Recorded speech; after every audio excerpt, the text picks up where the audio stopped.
এতদিন তো শুনেছি যে শাহজাহান তার স্ত্রীর জন্য একটা নিদর্শন তৈরি করে গেছিল, যেটা তাজমহল, যেটা বিশ্ববিখ্যাত সপ্তম আশ্চর্যের একটা জিনিস। কিন্তু কখনো কি শুনেছেন যে তার স্ত্রী তার মরহুম স্বামীর জন্য কিছু একটা করে গেছে? ভারতবর্ষের ঠিক এমনই একটা নিদর্শন হুমায়ুন মকবরা, যেটা নাসির, মুঘল সম্রাট নাসির উদ্দিন মোহাম্মদ, যাকে আমরা হুমায়ুন নামে চিনি, ওনার স্ত্রী ওনার জন্য করে গেছেন। এটা সুন্দর একটা জায়গা। এটা মুঘল এখানে একটা মানে পারস্যর একটা স্থাপত্য নিদর্শন লক্ষ্য পাওয়া যাচ্ছে। তো আর্কিটেকচার তো মানে কিছু বলার নেই আর্কিটেকচার নিয়ে। মুঘলের যত রকম আর্কিটেকচার আছে মুঘলদের, এটা খুবই সবগুলোই খুবই সুন্দর।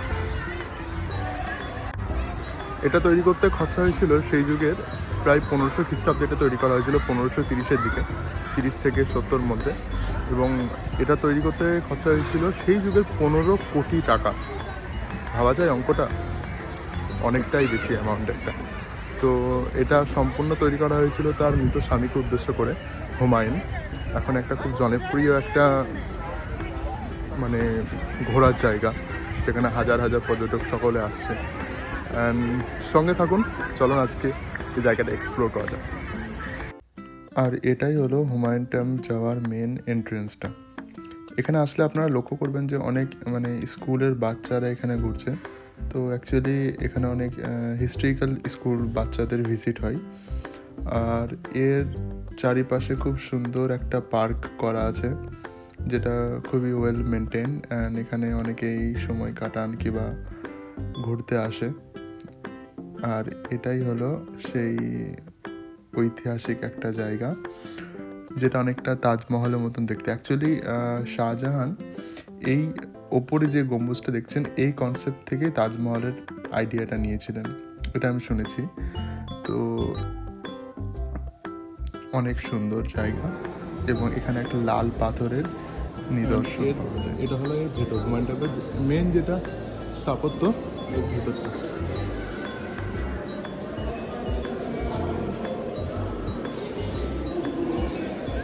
এই কাজটা দেখুন,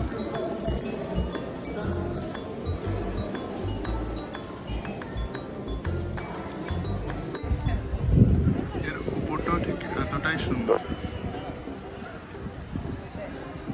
অনেক বড় স্পেস। অ্যাকচুয়ালি এই মুঘল স্থাপত্যের সঙ্গে আমি হায়দ্রাবাদে ঘুরেছি। হায়দ্রাবাদি স্থাপত্যের অনেক মিল আছে, মানে সেম লাইক আর্কিটেকচার, সব যেন পার্সিয়ান একটা আর্কিটেকচারের এখানে ছোঁয়া আছে।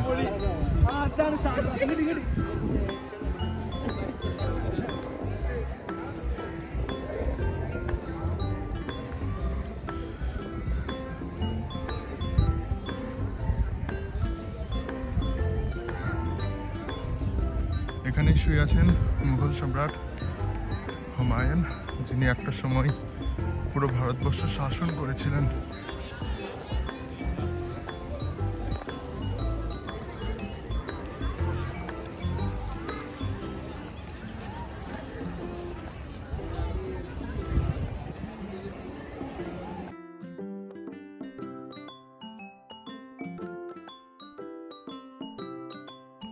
হুমায়ুন টম্বে যে শুধুমাত্র হুমায়ুনেরই কবর আছে এটা একদম ভুল ধারণা। এখানে আরও অনেক কবর আছে, যেমন মুঘলদের সেই সময়কার অনেক উঁচু বড় বড় কর্মচারী থেকে শুরু করে আত্মীয় স্বজনদেরও এখানে কবর আছে। তো এটাই হলো হুমায়ুন টম্বের সম্পূর্ণ আমি একটা ভিডিও করার চেষ্টা করেছি। ভিডিওটা ভালো লাগলে অবশ্যই লাইক শেয়ার করো, অ্যান্ড দেখা হচ্ছে অন্য একটা ভিডিও নিয়ে।